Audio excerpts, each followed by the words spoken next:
Assalamualaikum warahmatullahi wabarakatuh. Perkenalkan, nama saya Melia Roza. Saya adalah peserta BIMTEK Kaleb UPI angkatan 39 dengan nomor peserta 39049. Saya berasal dari SMA Negeri 1 Siantan, Kabupaten Kepulauan Anambas, Provinsi Kepulauan Riau. Hari ini saya akan mencoba atau memberi tips bagaimana mengoperasikan komputer yang aman, baik, dan sehat. Di sini kita bisa mengecek hard disk komputer, apakah laptop kita ini lambat atau cepat dengan melihat HDD atau mengecek HDD, yaitu dengan cara pertama kita pilih Task Manager, lalu kita pilih Performance. Di sini kita bisa melihat CPU kita, kemudian memori yang kita gunakan ini, kemudian ada disk, ini ada tertera SSD ya di sini. Di sini untuk SSD-nya yaitu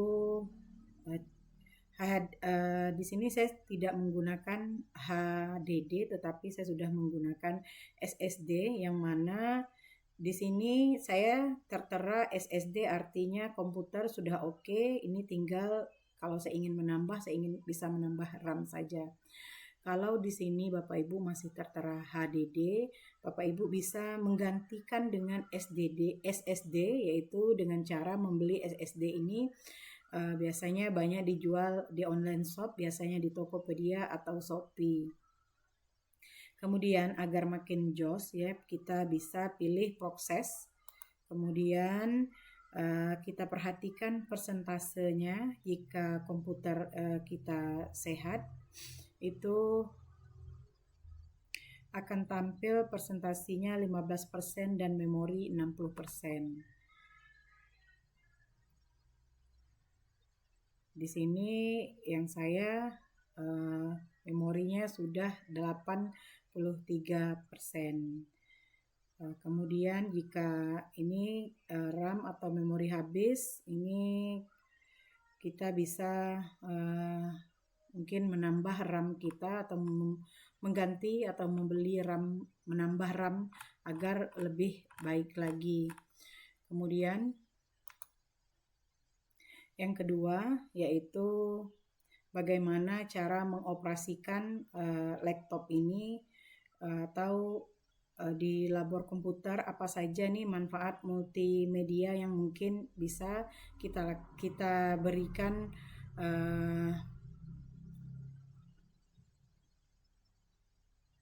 pelatihan atau dalam bentuk pembelajaran, bagaimana nanti ke depannya cara mengupload ke YouTube ke peserta didik, kemudian membuat video pembelajaran yang sederhana, atau kita merekam kegiatan pembelajaran di dalam kelas.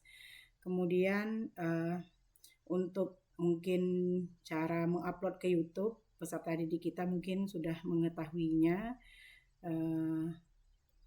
dan mungkin kita juga sering menggunakan YouTube ya. Di sini ada tambah create, yaitu kita bisa mengupload video yang akan kita kirimkan di YouTube kita. Kemudian setelah klik upload, kita bisa memilih ini ke dalam video yang akan kita upload ini nantinya. Ya, saya ulangi, di sini create. Ya, ini udah ya. Select file video, kemudian kita tinggal pilih video mana nanti yang akan kita kirim ke dalam YouTube tersebut.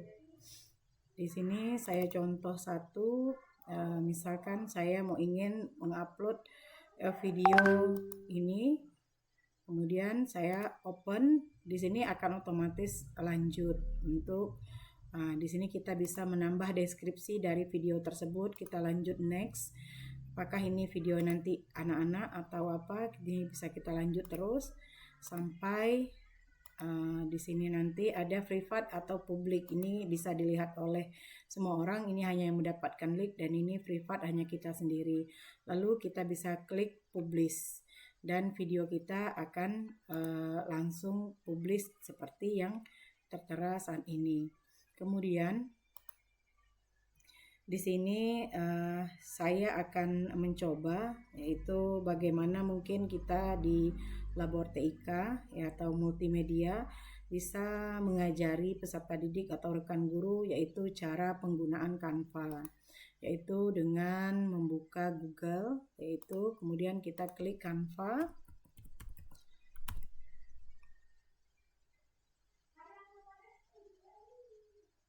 Kita klik Canva, kita pilih presentasi.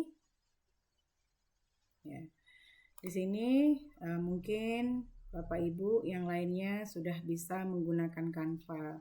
Jadi kemudian kita pilih desain yang akan atau template yang akan kita gunakan. Kemudian saya pilih misalkan organisme. Ini seperti yang sudah dipelajari kemarin. Di Canva ini kita juga bisa mendapatkan PowerPoint atau PTT sesuai dengan mata pelajaran kita. Misalkan saya ingin mencari materi tentang membuat PPT tentang sel. Di sini saya bisa mengklik PPT ini, sel, saya bisa apply semuanya. Jika masih dalam bahasa Inggris, ini bisa dirubah ke dalam bahasa Indonesia, yaitu dengan memilih Canva AI ya. Kemudian kita bisa mengubahnya ke dalam bentuk tulisan translate bahasa Indonesia.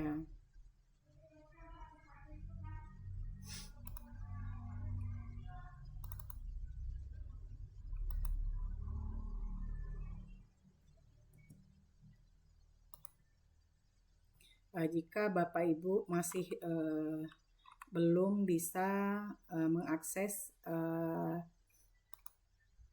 ini, di sini ada translate-nya. Ya, ini akan langsung berubah ke bentuk bahasa Indonesia dari atas ini. Jika kita masih awal ya, ingin membuat Canva ini dengan template biasa, ini juga bisa kita mencari template biasa. Misalkan ini kita bisa hapus semuanya dengan Ctrl A, kemudian delete. Kita ingin membuat PTT yang baru. Mungkin di sini ada beberapa pilihan template yang mungkin nanti bisa kita rubah. Nah, ini kita bikin di sini. Misalkan saya ingin membuat materi sel. Materi sel ini bisa kita sesuaikan dengan yang kita inginkan. Kemudian di sini ada membagikan, ini kita bisa unduh dalam bentuk PPT. Ini ada pilihannya, ada PPTX video sesuai dengan yang kita inginkan dan bisa kita download. Untuk penggunaan Canva ini nanti bisa kita buat pelatihan bagaimana peserta didik kita bisa mahir lagi dalam penggunaan Canva tersebut. Baiklah, untuk kesempatan ini juga saya akan menjelaskan bagaimana cara kita mengoperasikan Sinta di Google. Yang pertama kita buka klik Google. Kemudian di sini atau kita tambah slide baru. Di sini kita tulis Sinta.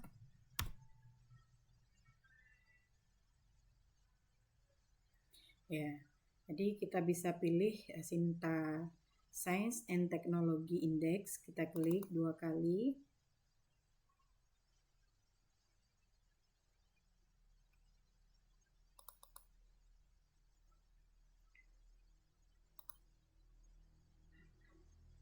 Ini sinyal saya agak lambat.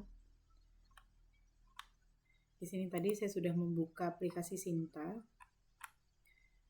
Kemudian untuk membesarkan layar, ini kita bisa tekan Ctrl plus, dan untuk mengecilkan layar kita juga bisa tekan Ctrl minus ya.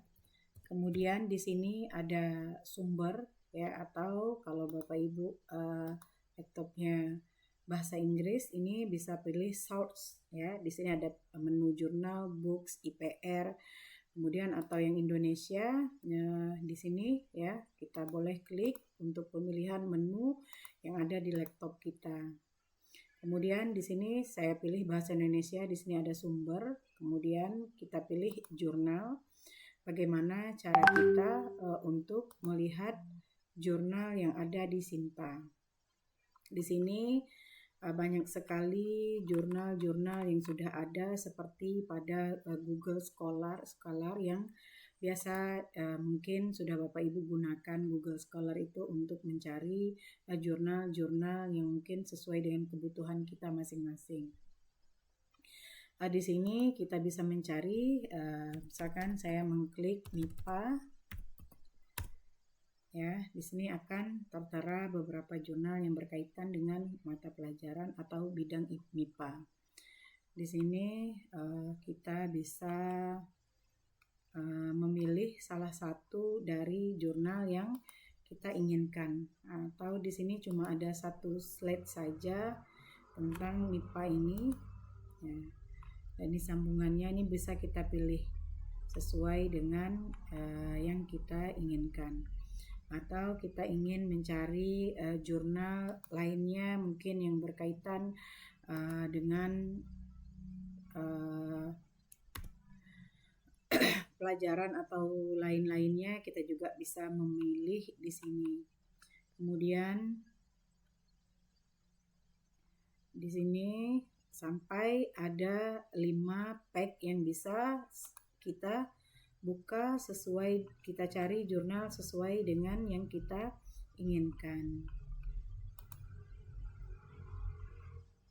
Bahkan ini lebih jurnalnya untuk biologi. Di sini misalkan saya buka adalah jurnal pembelajaran biologi.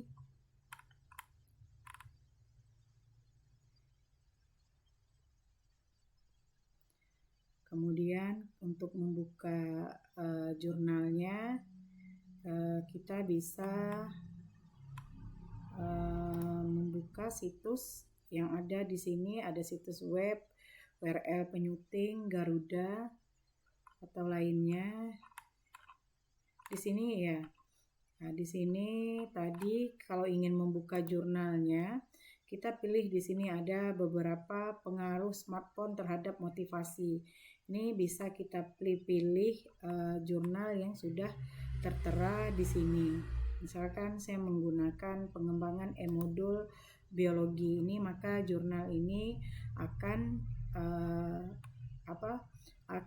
langsung keluar dalam bentuk PDF. Kemudian biasanya kalau jurnal yang dalam bentuk bahasa Inggris, mungkin kita bisa mengubah tampilan ejaannya dari bahasa Inggris ke Indonesia. Misalkan ini adalah abstraknya adalah bahasa Inggris. Untuk mengubah ke dalam bahasa Indonesia, kita klik kanan.